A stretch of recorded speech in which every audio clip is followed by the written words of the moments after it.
taking about 20 Valiums, 20 Valiums. I sculled them with some vodka and I got into my mum's car. So I was driving and I hit the pedal, right? I went down. I'm like, all right, I'm gonna do this. So I was going about 100 kilometers an hour.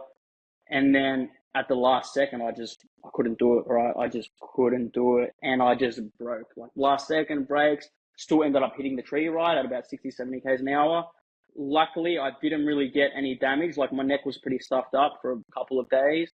But the hardest part for me was waking up in the hospital, right? Because I was obviously unconscious for a bit. I woke up to both my parents standing there. And my mum was crying. My dad was holding her in her arms. And she felt like she failed me, right? My parents felt like they failed me.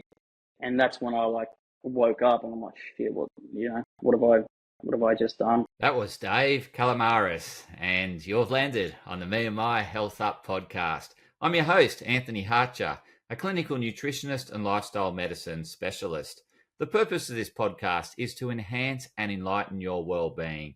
And this episode is on a mental health story. Dave Calamaris' mental health story, his journey from attempting suicide and being in a psychiatric hospital 3 times, and his addiction to cocaine and how he's turned his life around. So it's a really inspirational mental health story. And Dave shares his top tips on how he's turned his life around.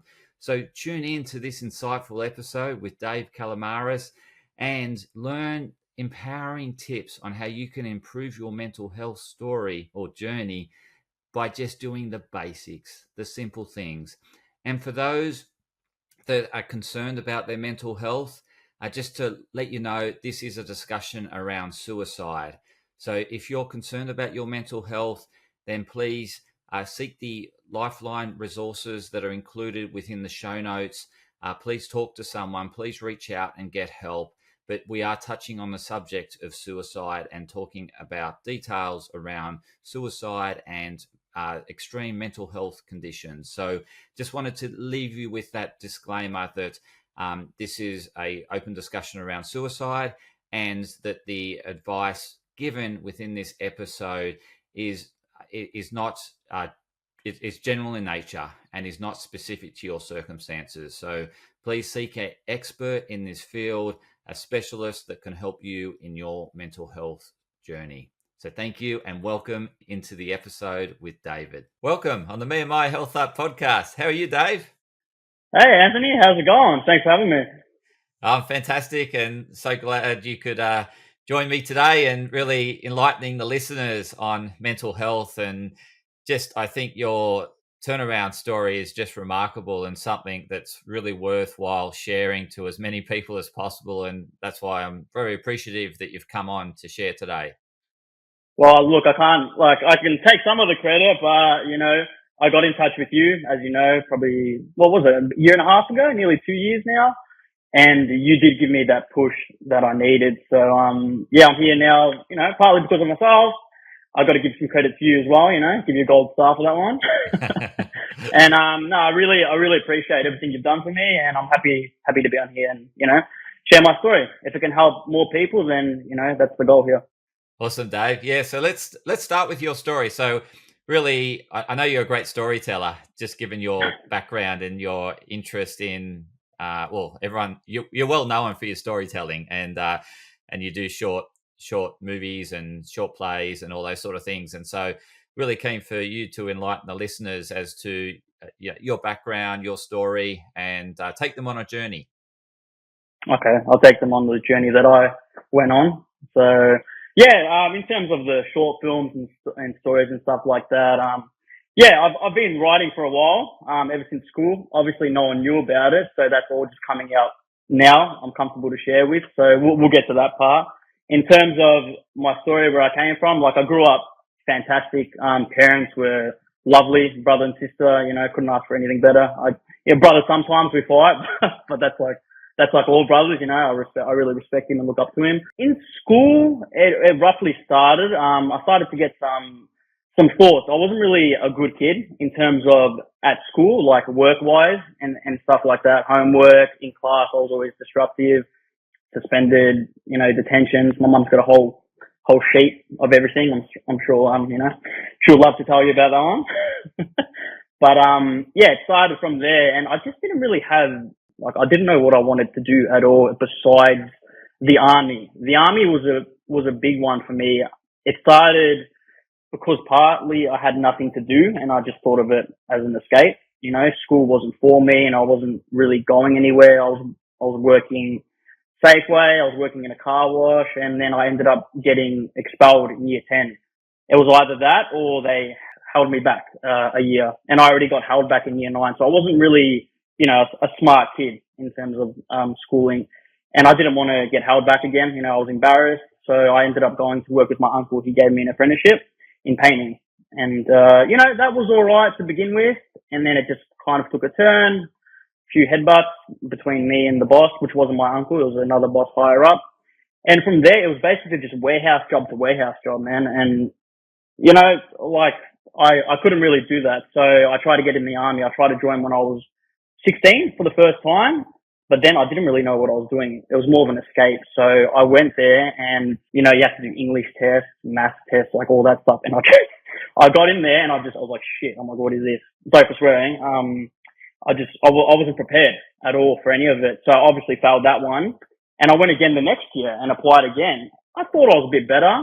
Still wasn't. So I failed again. And all through this process, I was getting a bit more, I didn't realize it at the time because I didn't really speak to anyone about like mental health wise and stuff like that. I used to hold everything in. So I was getting more depressed by the days, but no one would know about it. I didn't even really know about it. I was just getting more and more frustrated in myself and working these dead end jobs, warehouse to warehouse to warehouse, just jobs that weren't for me. Other people might like that stuff. For me, it was just like looking into a mirror and just seeing nothing back. So I kept working through the warehouse and I tried for the army again. This was the last time I tried and I nearly got in. I was meant to leave to deploy into infantry and I told them I had asthma in my previous applications and this one I didn't. So I'm like, maybe they won't realize it and I can fresh start. And they're very strict, as you know, it's the army. So I had to do a lot of asthma tests and stuff like that. And I ended up failing one. They gave me an appeal. I failed again. They basically sent me a notice saying, look, you can't join because of your asthma, this, that. And just all the appeal process just took too long. I had to go to GPs, special treatment, stuff like that. It was a lot of money just to appeal this one decision. And I ended up, calling it quits and just working at a berry warehouse. But through that whole process, I was, dabbling in stuff. Cocaine was a big part of it. And that started young as well. That's, about 18, I reckon, around there. I was always dabbling around drugs in terms of weed and, all these party drugs, but the real addiction was coke. So around then, it was more so just dabbling, right? It wasn't really getting into it, but I didn't know how it was affecting me yet. And because I was a very angry kid, I had a lot of anger towards, a lot of people, mostly towards myself at the time. And I couldn't I could keep that in, but I had to do something because, I don't know, I just felt like I was losing my mind. And for me, it was an escape, I was doing the drugs as an escape. And obviously it's not the right option, it's definitely not the right option. So I just kept doing it. And I ended up, so this one's a bit hard because my parents, they never knew about any of this, right? No one knew. And my mum would be a bit suspicious here and there because there was times I would go in my room, right? Like a couple of years, I'd be in my room, just coming home in my room, like I wasn't going out. And little do they know, like I was just, I was high from after work and I just went straight in my room. I just didn't want to talk to anyone and I just couldn't help the way I felt, right? I would write in my room, I thought I was wasting my life, which I definitely was, 100% I was, but I would always keep writing no matter how fried I was in the head. I would always keep writing. I'd have like a little journal and that kept me sane basically, right? But I was getting more and more into the drugs and, the group of friends I was hanging around, some of them were good. Most of them at the time I thought they were good, but as I realized when I got older, they just weren't good for me and I had to drop that. But the main thing started, it was when I was driving one night and this is the thing I want to tell like your listeners about. It's a touchy subject, but about suicide, right? So we've had a lot of deaths in my family. By the time I was 22, I think we already had about 4 or 5 deaths. You know, I went from not wearing a suit to wearing one about 3, 4 times in a year. Like, it's hard because one of them was a suicide, right? And at the time, I didn't really understand it. I'm like, okay, you know, it's kind of a selfish thing to do, this, that. And that's the way I always thought about it. You know, no matter how depressed I was, I would never do anything like that. And I was always very angry at people who did, right? Now I realize once you get to that point, you don't care at all, right? Like, you're selfish. You're selfish and you know you're selfish, but you can't help what you're doing. I would drive around for about 6 months looking for somewhere to crash the car, right? My motto was I was going to get high and drive my car straight into a polar retreat. No thought about it. And the only thought process behind it was, okay, where's the perfect spot to do this? And I would drive around for nights for about 6 months, just crying to myself and looking at spots, directions, roads, the perfect, like the perfect road, I would even, like, the kilometers wise, I would search up kilometers, like how much kilometers does it take to hit a tree, you know, like damage wise. And it was really bad. Like, but at the time, that's what I was into, right? I was figuring out a way out. I'm like, if I hit a tree at 60 kilometers an hour, okay, that could put me in hospital, that could, you know, kill me. I was doing all these calculations in my head. And for me, it was a hard thing to do. So, you know, there was one night where it was after a bender, I'm pretty sure. It was probably after like a 3-day party bender.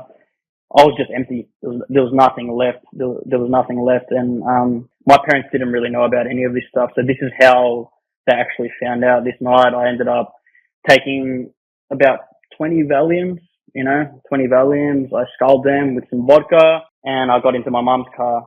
So I was driving and I hit the pedal, right? I went down. I'm like, all right, I'm going to do this. So I was going about 100 kilometers an hour. And then at the last second, I couldn't do it, right? I just couldn't do it. And I just broke. Like, last second brakes, still ended up hitting the tree, right, at about 60, 70 k's an hour. Luckily, I didn't really get any damage. Like, my neck was pretty stuffed up for a couple of days. But the hardest part for me was waking up in the hospital, right? Because I was obviously unconscious for a bit.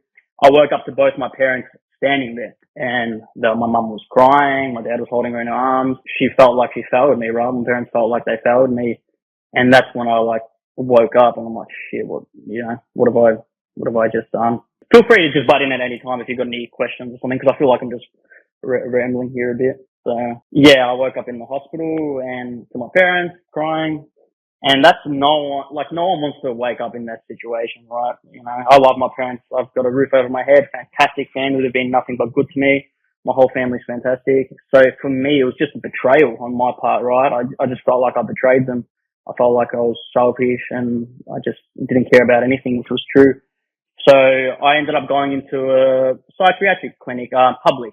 It was a public one at first, I think Royal Melbourne, and that wasn't a good place, the public clinic. So yeah, it wasn't a good experience. I was only in there for a couple of hours. I'm like, shit, I got to get out of here. And luckily I had a fantastic doctor who somehow got me into a private clinic in Werribee. And that was my first time in a clinic. I didn't know what to expect, right, in a psychiatric hospital.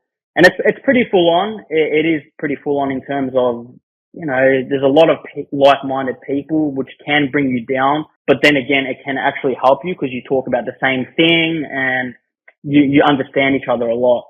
But for me, the day-to-day process was just waking up, having cigarettes outside, going to the same classes over and over again. It got very repetitive and you couldn't go anywhere because you're locked down. Like, they'll take you out for yard time, this, that. And don't get me wrong, some of the doctors and nurses are fantastic, but I had a psychiatrist there and she basically didn't even look at my files. Like, she probably sees 20, 30, 40 kids a day, right? So I'm just another number. And she looked at me and she looked at my file. She's like, I think this is a drug-induced psychosis. I don't think you're really depressed. We're going to give you 2 weeks in here, give you a bunch of medication, and then, you know, get you out of here. And I'm like, oh shit, okay, that's how this works. So that first visit, I didn't really think I learned anything. So by the time my time in the clinic was up, I wasn't ready.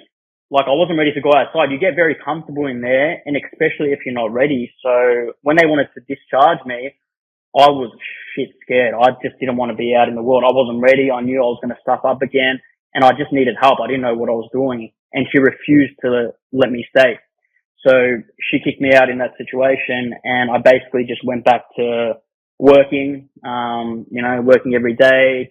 I wasn't happy. I was just going along with the situation I had. I was just working and working and working. And then on the weekends, I would slowly double back into it. And my parents were, trying to keep on top of me. They obviously knew about it now. My brother as well, like he's been fantastic. So once I got out, he actually gave me a job in his business. And I respect my brother a lot. Like I said, we have a lot of fights and stuff like that, but he helped me a lot. Without him, I wouldn't be where I am today. And I started working for his business. And that was probably, I still work for it now. So it's the best job I've ever had.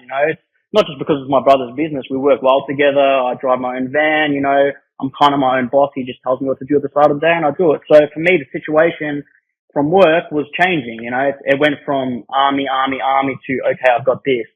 But I still wasn't really content at that time when I first got it. I couldn't get past the past, right? The army and, I just couldn't get past any of that. And I don't know why I was so depressed still. And my parents would tell me, my brother would tell me, look, the past is the past, you're a bright kid, focus on this, focus on that. A lot of people would tell me, and I went to a lot of therapy and, therapy is good for people. I'm not doubting that at all. And I think it's a great thing. But for me, just hearing the same thing over and over again, how are you feeling today?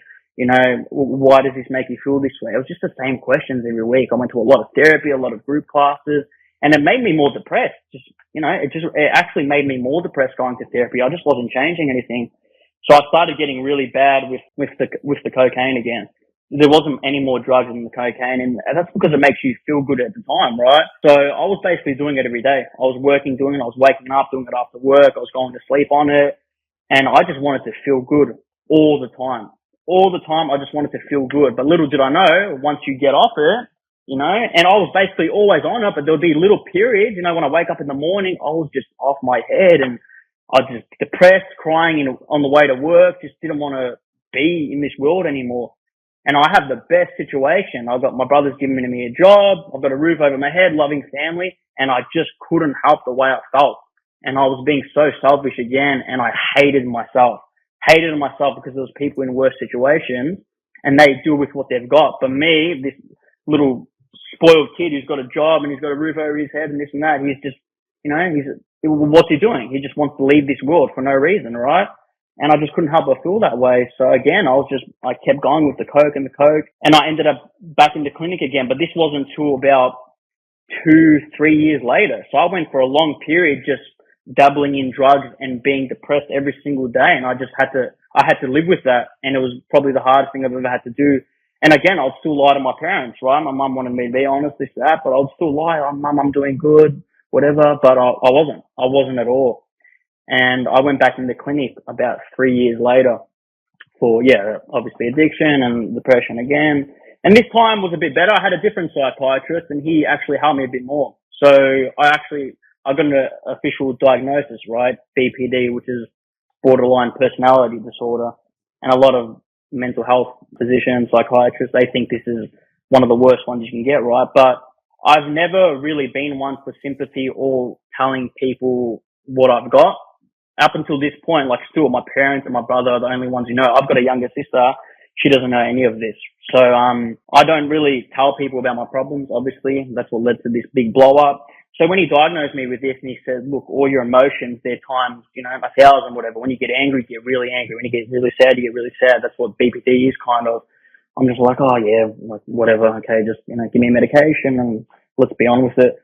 And I didn't really do I didn't really think about the BPD at the time, I was just in the clinic and I'll just abuse Valiums, to be honest. In the clinic, they'll give you Valiums to like calm you down, especially for people like myself who are used to the high. And this second time I was in there, I wasn't really in the right space again. So I'll just abuse Valiums and I took it as like a holiday being in this clinic. It was a getaway for me. I just wanted to be out of the world. Because in the clinic, that's all you know. Like you're there, you're supposed to be there. Like you have no obligation, on the outside. So for me, it was like a holiday being in there. I wanted to be in the psychiatric hospital. I didn't want to be living in the real world. I hated the real world. I hated it. I just didn't want to live there.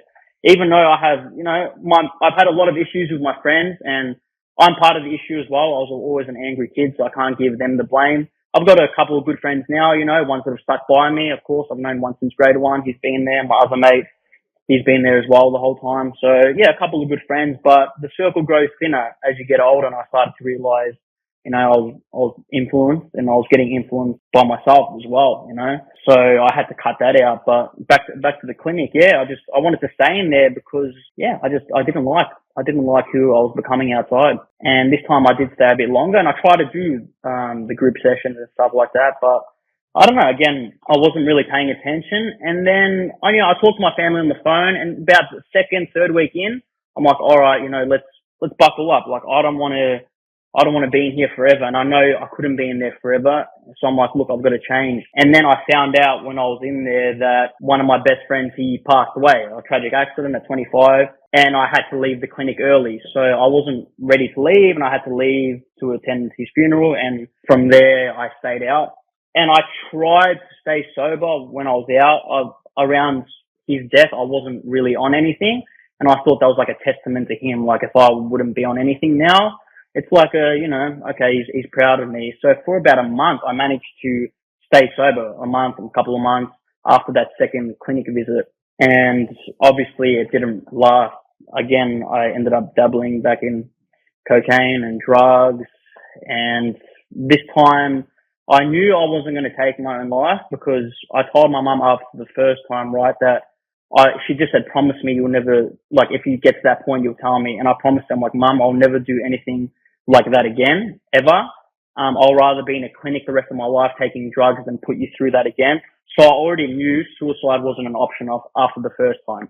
That wasn't an option. But I still wasn't in the right frame of mind, and I was still depressed. So I knew I was doing drugs, and I was going back on my word to my mum, because I told her I'd be honest about everything.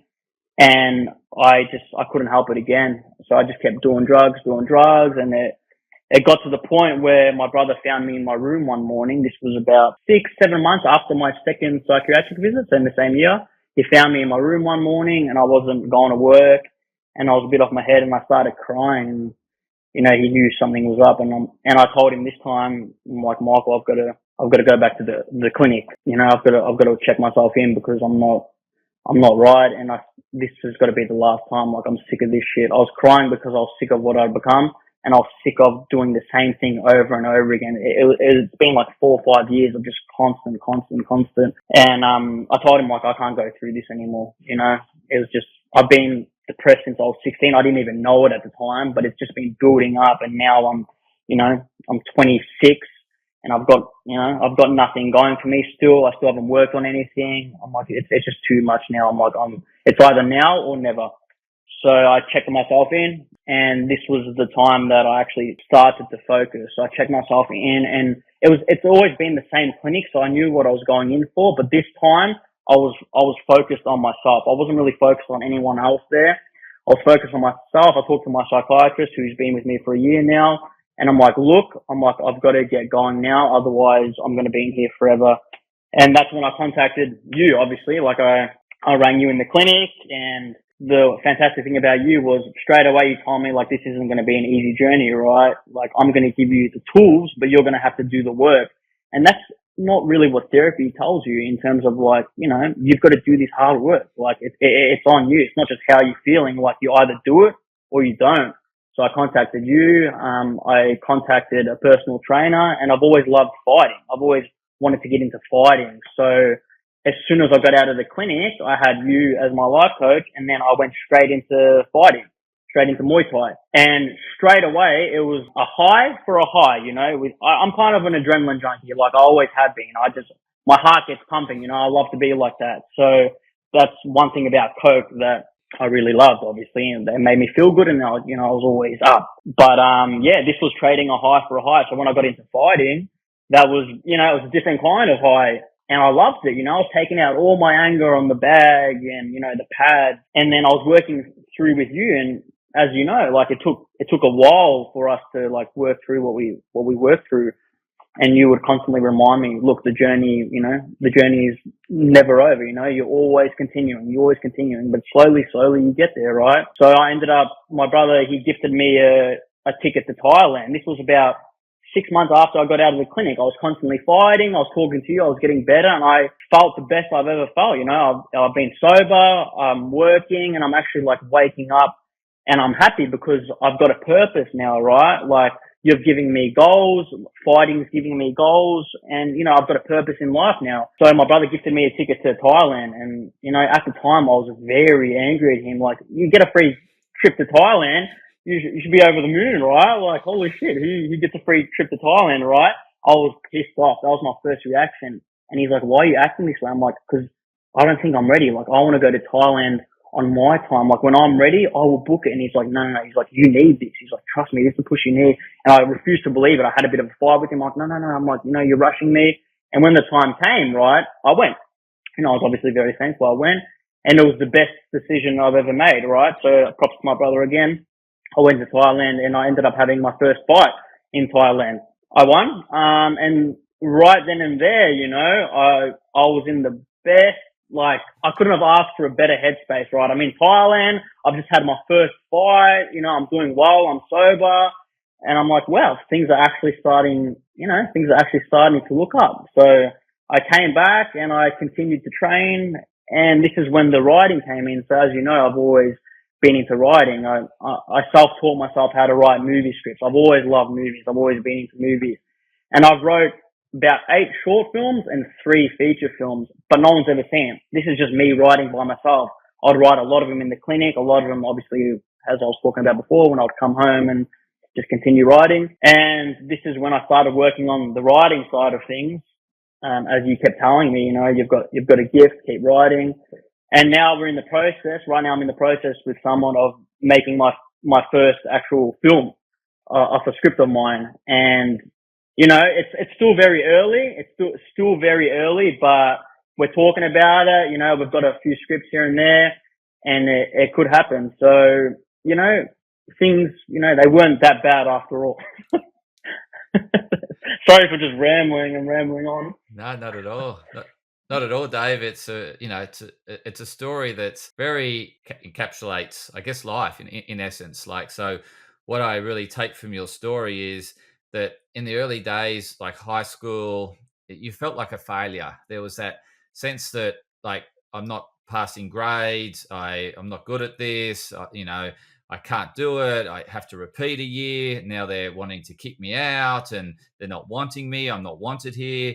And you feel like that self-worth. You're thinking, well, most people are getting through school, and they're making some progress. And you had that sense back then that there was very little progress you felt, in comparison to some of your mates that may have been a bit better at school, or had something else other than school that they were really focused on. And I think that sort of getting those knocks, just constant knocks, little knocks, little knocks, little knocks, they just accumulated on you, like, to a point that you really started to second guess yourself. What's the point? I'm not adding any value here. And then, like, the army was something that you really aspired for, and then they just kept knocking you back, like just saying, no, you're not getting through, you can't pass these tests. And then eventually you pass the test, but then it was the asthma. It was like, I'm thinking, well, what can I do about my asthma? It is what it is, right? And and so then that really was a big, whack in the face to say, well, that's really what you wanted. You thought that was, if I can't do school, not enjoying this warehouse work, and don't like it, but I really want to get into the army. It's something that and I think I can see why you're attracted to the army, is that adrenaline, right? It's that constant, Yeah. You're an action man. You're like, You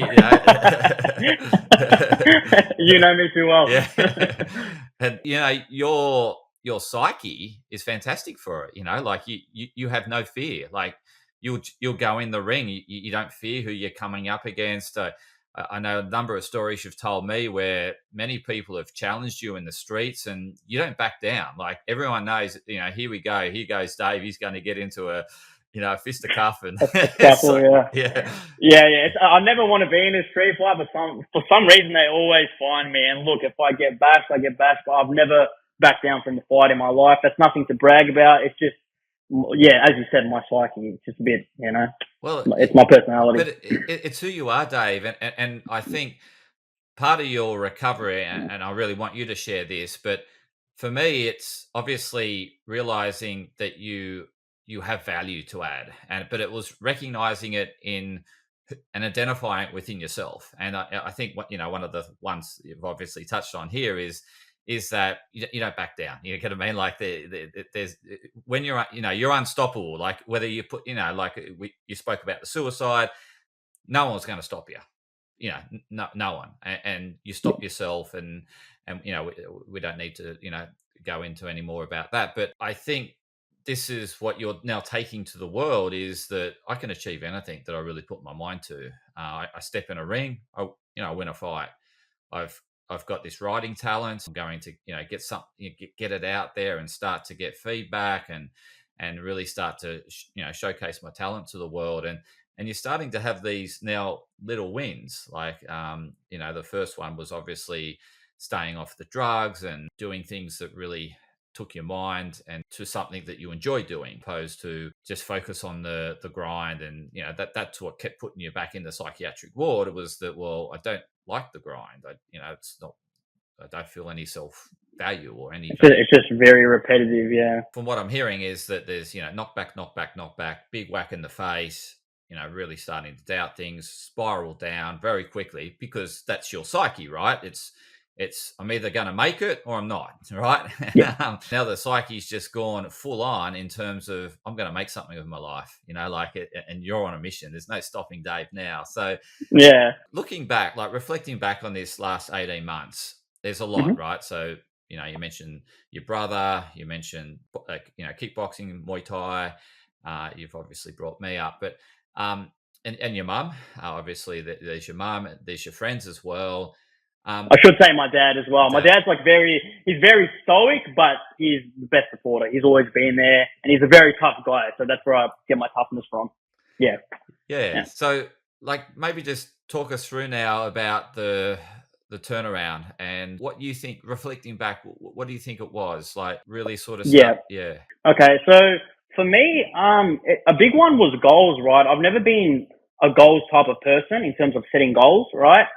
People would always tell me, set this goal, set that goal. And I never wanted to, because every goal I'd set in the past failed. So I'm like, you know what? I'm not setting any more goals. I'm just going to improvise, right? But then I started to realize, I'm like, okay, if I'm setting goals, I have something to work to. And I know it's very cliche because a lot of people do say set your goals. But coming from me, right, I was beyond breaking point. Like I already broke. I was down rock bottom. I was beyond rock bottom. Sorry, that's what I meant. I was just in the puddle. And the one thing I'd done at the start was, it was like a three goal rule, right? During each day of each week, I would have to do one of the three things I wanted to, which was either work out, walk, or write. If I didn't do one of them each day, I would go back to the start and I would count the days of how much I was doing this. And for me, that kind of kept me in check, right? Because each day I had a goal to do something, and slowly, I would get to all three in one day. But that's just for little things. In terms of the mind, everyone's different. My situation's different to anyone else's. A lot of people have it worse, and it might not work. But the working out, the gym is a big one. I know a lot of people say it, but again, like coming from me, it is a very big one in terms of getting your mind right. And you've got to distract yourself, right? Because if you're sitting in your room and you're depressed and you're not doing anything, you're watching movies and playing video games, that's just going to cause more depression. You've got to do something that's going to distract you, right? That's going to actually give you ambition. You've got to motivate yourself. And motivation comes and goes, right? But it's about discipline. For me, discipline was a big thing. And I would get really down on myself if some of the goals I was setting would never happen, would never come to fruition. So I made sure that every day I've done one of those three things. And then I gradually increased my goals to doing more stuff. And it's scary because not a lot of people want to admit they need help, right? Including me. That was me for a long time until it all blew up, unfortunately, in an unfortunate circumstance, right? I could have just told my parents, and instead, the other thing happened. And for me, like for anyone listening, getting help and admitting you need help, bravest thing anyone can do. And it's hard. For me, it's probably the hardest thing I've ever done in my life, right? I've been through a lot, but the hardest thing was admitting that I had a problem and I needed help. And once I admitted that, it was like a breath of fresh air. It was the start of something. It did take me a while, but it was the start of my journey. And because I had people that knew, I was in this situation, it did make it a lot easier. Like my mum, my dad, and my brother, it made it easier that they knew about it, because even though for half the time, yes, I was lying and I was still getting my bearings, they were still there on top of me. And I think no one should be alone in this situation. Unfortunately, some people are, and it's a sad thing when you are all alone, but there's a lot of people out there that can help you, right? The lifelines and stuff like that. I was never into really any of that, but I did call them, and people on there actually, a lot of them are really good people and they do listen, So for me, the goals is a big one. I think that's a real big one in terms of having goals and disciplining yourself. And Yeah. I think setting realistic goals, from what I gather, because what you're setting initially with the things that you could actually achieve, right? Yeah, I mean, my goals in school were a bit, different to the ones I'm setting now, and that's why I was getting angry and I was getting frustrated and depressed, and I would keep thinking about the past, because I'm like, this stuff didn't happen, but it wasn't realistic. A lot of it wasn't realistic, and yeah, you hit the nail on the head. You have to set realistic goals, and they can be the smallest goals. Like I said, one of mine was just going for a walk every day. It could be a 10-15 minute walk, but it was still important to me that I achieved one of those goals, because it made me feel good and it made me feel like my discipline was getting up there, right?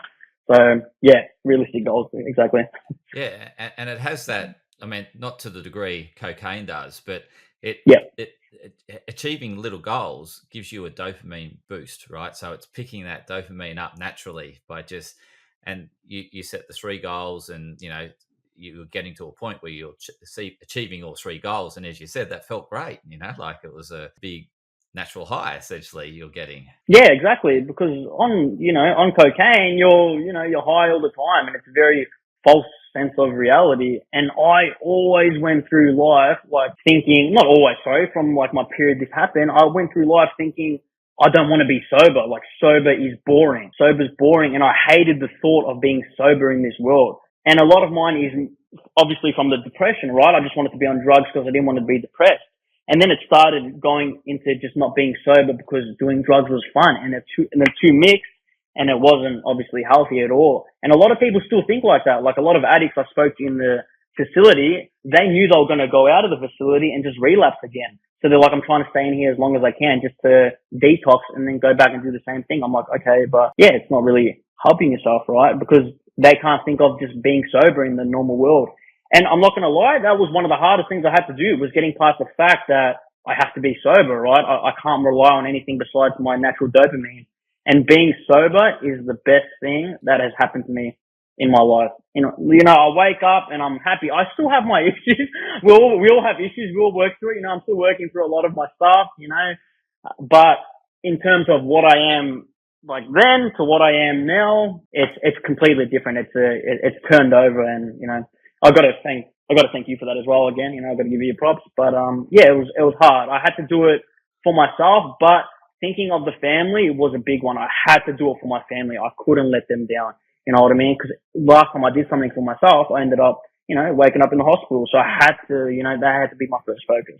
Yeah. Yeah, and I think prioritization was a big thing for your journey too, was really focusing on what was important to you, as opposed to things that other people consider important but not really important to you. But you really just honed in on those things that were truly important to you, such as your family, your health. Inside the health was the physically fit and being able to fight. You love fighting, and then that creative writing side of things was really I guess some cornerstones for you that really set you some foundations that you work from, that then you were building from. Like, you're initially very focused on I guess connecting more with family and relating, because that was really important in the early days. And then also, in I guess at the same time, in parallel, was your fighting. That was going really strong, and they're still very two strong pillars, and but you've put a lot of work into them, so they're really flourishing. Like your family relationships. I mean, obviously, as you said,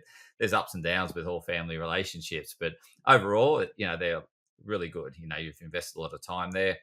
And then you're fighting, your health is flourishing. It's just because you've put a lot of time there as well, and now you're putting more energy into the writing side of things and really boosting that pillar. So really, it's coming along. yeah. And like, but you then realizing that that's you, and the more you just focus in the areas that are important to you, is that's what you feel good about because that's where you excel. Like you're very social. You love connecting family. You love hanging out with family. You love fighting. You love being with your mates. You love working out, and then the writing is all you. Like it's just being you. Yeah, and you're right about the being yourself, because obviously me and you have talked about this, but a lot of the time I wasn't myself. Like I was a complete different person, all right? And now that I've gotten to the point where I am, I don't have to hide. Like a lot of my relationships I've let go of. I had to move on for me to get better, right? And you've got to do that. As you get older, you realize who's good for you, what's best for you. And that's a big part of it as well, the people you surround yourself with, right? But in terms of having a fake profile and having a real profile, it's a real thing. A lot of people go through life and they're just not who they say they are, you're just trying to put on a face during the day and then you get home and you take that face off. But for me, I can finally, let loose. I can finally be free and be myself. And it took me a long time, obviously, from 16 till now I'm 28, we're still working on stuff, but there's no time limit, right? On health, there's just no time limit. I met people that are 60 years old inside the clinics and inside, other facilities I went to. I met people that were 60, that were 70, that were still in there working on themselves. And it was crazy to see. Like I met a lot of old people and like a lot of younger ones than me. So like the age just doesn't matter. You can always work on yourself, right? It's like, it's never too late. And you might think it's too late because I did, but it's not. It's not at all. You just have to find that one thing you can focus on first and then slowly build up from it, because everyone's into something, right? Like you're not going to have a person who's just into nothing, just stares at a blank wall. Just find that little thing you can get yourself into and work from there. I think that's the best way to do it, the best way to go from, Before, like just that comparison, like, and like not putting on the mask, and like, because before you're essentially trying to be someone else that you're not, and you're unhappy trying to be someone that you're not. And when you ripped off those masks and finally just connected with who you were, you felt really comfortable in that, and then realized that if people don't accept me for who I am, they're not a true friend. That's a way in which you've set up, I guess, boundaries around protecting your authenticity as to who you are by just connecting and constantly doing what you love. And if people don't connect with that, then they're not accepting you for who you are. And so they're not a real friend in essence. Exactly right. Like you shouldn't have to be, you have to be yourself. You shouldn't have to be someone fake around other people, right? It's just, and unfortunately, a lot of the world works that way. A lot of people think that way because I was like that most of my life, A lot of my friends I was real with, but I kind of wasn't being myself. I'd always try to put on this happy face and let's do this, let's do that. But inside I was begging for help. I just didn't know it at the time. And only a couple of my friends know now, like my two close ones know about my situation, and they'll be respectful. They'll ask, and it's good.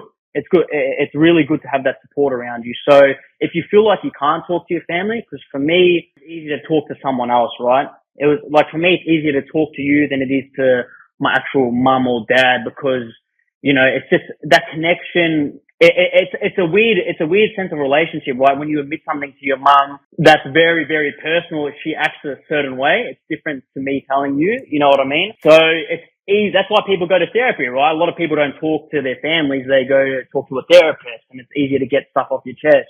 But once you get past that point, right, and you can actually share with the people who are around you, it is much easier, much easier. Like I tell my mum if I'm ever feeling bad or in a shit mood, I will tell her. I'm like, look, mum, I'm just not in a good mood. I'm tired. And I've never done that before. And for me, mum respects it now. She's like, she worries a bit. Like she'll see me sometimes moody. And of course I put her and dad through a fair bit. But my dad will constantly remind her that, Lynn, he just, he works, he fights, he's just tired. And I tell my mum, I'm like, mum, I look in her face. I'm like, mum, I'm good. I'm just tired. I've just got a headache. And it's just that reassurance. And I feel like if people can give their friends or their family that reassurance, it does help a lot. It does help a lot to talk to the people around you. It really does, And as you said, there's stages at which you go through. Initially, you had too much guilt and shame to really open up to your parents, and feeling that you'd let them down and you'd failed them, or and that's a much more difficult conversation as opposed to having a conversation with me where you're just letting me know what's going on and what do we do about it, how can I get out of this situation. So whereas your mum is sort of, as you start opening up, it's sort of thinking, oh, I really, this is hurting me too much to tell her, like, yeah. Exactly right. Yeah. See, they worry a bit too much, Yeah. right? Yeah. With you, there's no worry in your voice from the get go. Yeah. Straight away when I called you, it was just like, all right, this is what we're gonna do. Yeah. My mum would have, Yeah. But yeah, that's how parents are. I've got parents that love me and I love them, and I couldn't ask for anything better. Yeah. So yeah, And it's the little things. It's been a huge part of your recovery is, it gives you a strong why as to why you're doing things, which, as I said, it's one of the cornerstones of your recovery, really. It's that family and that connection, wanting to, and also doing it for yourself. Like, as much as you say you're doing a lot for them, you're very focused on improving yourself. So you're wanting to be the best version of yourself. You're wanting to be the best fighter in the ring. You're wanting to be the best rider you can be. And so you're always looking for these incremental wins. And it really gets back to that comparison thing, is you stop comparing yourself to others, and now you're comparing yourself to Dave yesterday, or, where Dave was at before, as opposed to worrying about what other people are doing. You're just focused on Dave and his progress and growth. Exactly right. Yeah, I'm only focused on myself, and I can, yeah, as you said, I judge myself from what I was to what I am now, and now it's just moving forward. Like I'm nobody. Like, I'm just another human in the world, right? But at the moment, like, my wins, I get proud of myself for, and I've never admitted anything like that. I was never proud of myself for anything. I spoke to you on the phone and said, like, Anthony, I've done this, and I'm actually proud of myself. And that was a very hard thing for me to do. And we're speaking about family, right? I just want to point out that, like, a lot of people don't have good families, which is unfortunate. But in those situations, right, if you want family, earning for it, maybe just, if you're into something, there's groups and there's stuff you can do. So, like, my Muay Thai, I met a bunch of Muay Thai people, right? And they became really close, and I became really close with them. So if you're looking for that family connection, just find that one thing and maybe just venture off into there. It could be a book writing club or something like that, or a gaming club. There's a lot of stuff out there that I've just, like, realized as I've gotten better, that you can just join. There's a lot of people who have the same mind as you. You're not alone in your interests. So 100%, yeah, 100%, because they become your family. Yeah. Exactly. Yeah, it's your fighting family or your riding family. Yeah. Yeah, exactly right. And that's what a lot of people earn for, the family aspect of things. So yeah. Is there anything we haven't spoken about that was also instrumental in that, turnaround, recovery, progress, or the not, like, because you've had plenty of temptation, like, throughout this 18 months to, there's times throughout the 18 months where you could have easily snorted coke again. You could have easily gone, like, there has been moments. So is there something else that you could share in terms of what's helped you through the real challenging times? Yeah, there definitely has been temptation there, for sure. It's a hard thing to go through. As you know, one of my cousins at the moment, he's going through that, and I'm helping him, right? And he calls me if he's got temptation and this, that. But for me, I didn't really have that. So a big part for me in terms of the temptation was, firstly, getting rid of those relationships that involved the temptation, right? But still, you go out, right? Like, sometimes I would go out, and for me, it started driving first, and I would do stuff while I was driving. But for me, I started going out and driving more, so I didn't have to drink, so I didn't have to do this. But for me, that was kind of a cop out, because I would always drive and do stuff. But that's how I started. And then I would tell my mates, look, just don't do anything in front of me, right? Just don't do anything in front of me initially, until I can get past that sort of stage. So that was a big one for me, the relationships around. In terms of self, I just don't like the way I felt after. So I would keep thinking of the day after. Every time the temptation was there, I'm like, okay, I can have this now, right? But I've had so much progress. I have this now. Tomorrow I'm going to wake up and I'm going to feel how I was and not feel how I am now. And that was a big part of me. And even if you're sober for like 2 weeks, like for me, when I got sober, right, it was like my third, fourth week, I went out with a couple of the boys. And don't get me wrong, the temptation was there. And I looked at it And I'm like, all right, if I do this, there's no going back. I'm going to wake up tomorrow. I'm going to wake up depressed, and I'm just going to keep doing it. So for me, that's a big one. The day after. I always say that to my cousin now, who, I'm like, think of the day after, cuz. And that's when he calls me. He's like, hey, I've got this going on. I'm like, think of the day after. Your repercussions, your family, you, everything. That's a big one for me. So, and writing. Writing was a good one. Write down all your thoughts. Like all my temptation thoughts at the start, I would write it down and look at it and just realize this sounds like bullshit. Even though it was coming from my heart, I'll look at it like, I want to do this because I want to have fun tonight. I'm like, what? So writing was a big thing for me. Even if you don't write, I'm telling you, like, get the pen and the paper, old school style. And if you're thinking of the temptation, write down why you're thinking it, what you're thinking it, and then write down what's going to happen the day after. Are your parents going to find out? All your progress is going to be in the bin?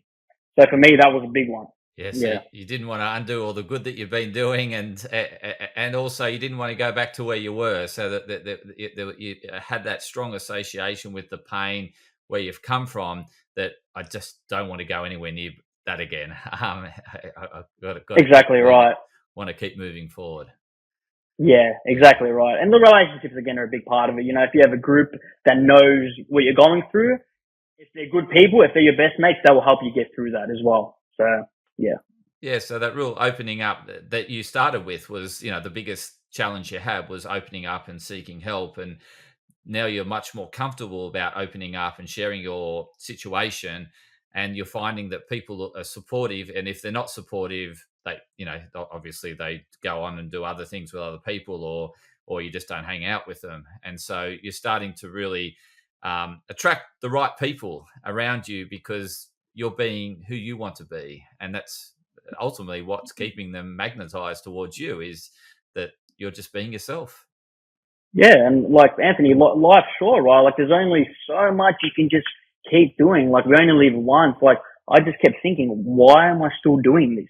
I have so much potential, and everyone's got potential. So whoever's listening, don't act like you don't have potential and you're a loser, this, that. No, everyone's got potential. And it took me a long time to realize it, but we only live once, right? You got to get past that initial stage. It's that bravery aspect, you've got to admit to yourself first that you have a problem. And then you've got to want to help yourself. If you don't want to help yourself, because a lot of people go through life doing the same thing, right? A lot of the people I met in the clinic, like I said, were just going in there for fun and going back out and going in. They don't want to help themselves. But if you actually want to help yourself, you will and you can. So, yeah. 100%. And as you alluded to before, it's putting the work in, isn't it? It's constant work. It doesn't come, it's not given to you. You've got to constantly work at it like you have been. Yeah, constant work. And, I come from a great family, great background, great job. So it can happen to anyone. Like I've still got all that under me and I still hit below rock bottom. So it doesn't matter what your situation is. Everyone can get put in that situation. What do you do now to pick you up when you do get hit? Like, so you get a knockback, whether you're not fighting as well, or things seem to be going your way. What do you do now to pick yourself up and stop yourself from spiraling down? From spiraling again. Yeah, it's like I said, it's basically just keeping distracted. So at the moment, I can't fight because I've got an injury, right? And this is what we're talking about. And I got a little down about it. I got a little, a little depressed, a little angry. And then I'm like, okay, if I can't fight at the moment, why don't I just focus on my writing? So I traded one for the other. And, that helped a lot. It's partly that, and it's partly the communication factor as well. If I'm feeling down about something, I will talk about it now. If it really bugs me, I will. And that's a big one for me, for sure. That's true. You actually seek help now. That's something that you wouldn't have done in the earlier days. No, I wouldn't. I wouldn't have done it at all. And right now, that's a big one for me, and it does really help. So yeah. Yeah, it's keeping that momentum going for you, heading in the right direction. Yeah, and it can be from anyone. Like sometimes I contact you. Yeah. Sometimes it could be my sister for something, or my uncle. It can be anyone depending on your situation. Fantastic, Dave. Really appreciate you sharing such great insights, really opening up about your story too. I know that certainly hasn't been easy to, and particularly coming from someone that didn't open up at all. And you're happy to do so today because ultimately you're helping others in their journey. Because I know people are coming to you now having witnessed your turnaround and they're thinking, Dave, wow, I can't believe what you've done. How can, help me? So it's surreal. And, I appreciate you having me on, and I appreciate everything you've done for me, Anthony. So everyone listening, if you're in need of help, give this man a ring.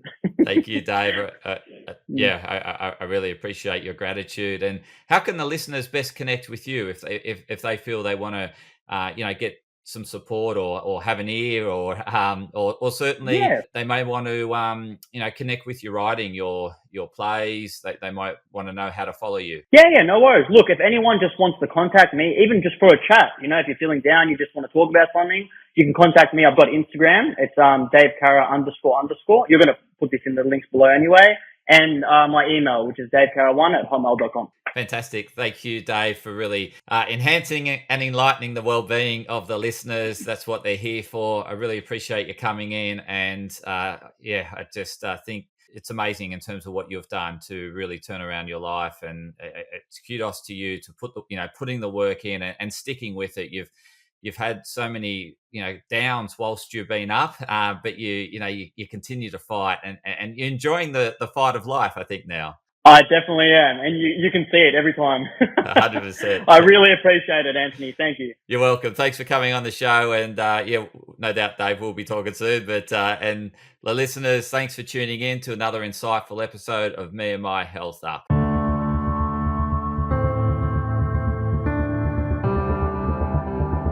Podcast disclaimer. This podcast and any information, advice, opinions or statements within it do not constitute medical, healthcare or professional advice and are provided for general information purposes only. All care is taken in the preparation of the information in this podcast.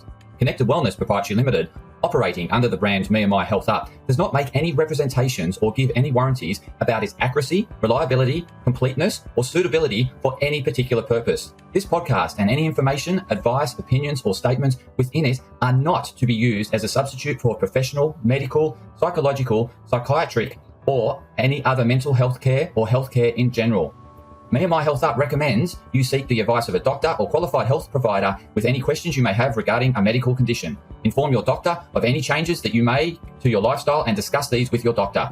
Do not disregard medical advice or delay visiting a medical professional because of something you hear in this podcast. This podcast has been carefully prepared on the basis of current information. Changes in circumstances after publication may affect the accuracy of this information.